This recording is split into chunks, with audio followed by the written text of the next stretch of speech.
egumbini lomhlaba ngiyabingelela. Ngithi kuwe mbukeli okhona ekhaya, lungisa lapho konakele khona. Ku-relationship yakho lungisa mbukeli okhona ekhaya. Bakushaya ngesicitho, bafuna nihlukane, bafuna nixabane, seniyajikelana. Lungisa, zikhona iwasho, ukhona umuthi. Emsebenzini awukhona trust kundla, awukhona ukuchasha. Lungisa mbukeli okhona ekhaya, kukhona lapho ushoda khona. Khona umuthi, zikhona iwasho. Ekhayeni ebusuku nokhona ukulala, ngihlushwa umtikolosho, ngihlushwa yilwane, imwe bomnyama la ekhaya ebusuku kulaleke. Lungisa khona lapho sekonakele khona la ekhaya. Sikhona sinto mbukeli okhona ekhaya. Ekhayeni nifa ukulandelana. Ingozi yemoto. Njalo wena uyagwazwa. Wena njalo uphelelwa izisu. Unenkinga la ekhaya, unqamuka ukhalelanga kakho. Umzimba wakho awuzwa kahle. Lungisa. Khona intelezi. Sekukhona sangasambi khona kahle mbukeli okhona ekhaya. Impilo yakho idinga uyilungise wena.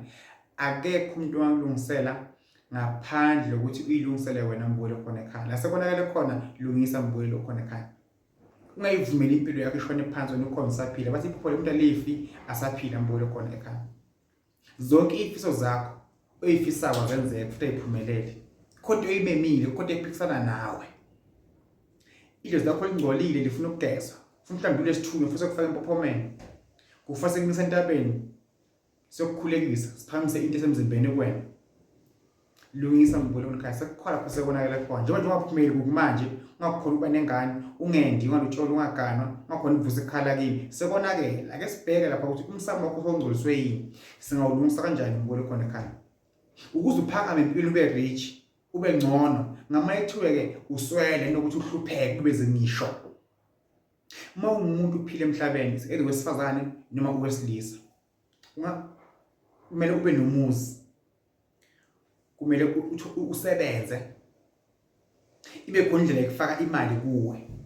So wayithola nje imoto nje for imbansela. But lese kubalile mbukeli okhona ekhaya makwenzeke empilweni yakho. Either nginomuzi ngiyasebenza oyikho indlela engenisa ngayo imali empilweni. Ngoba lokho kubili kuyingozi mbukeli okhona ekhaya.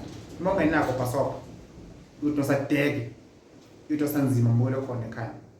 uDlamini lo usempumalanga umthandazo uthi kini inkosi inibusise, inkosi inikhanyisele, uyanithanda kakhulu. Uma ufuna ukuhlola online ungahlola mbukeli okhona ekhaya ngevideo call kaWhatsApp.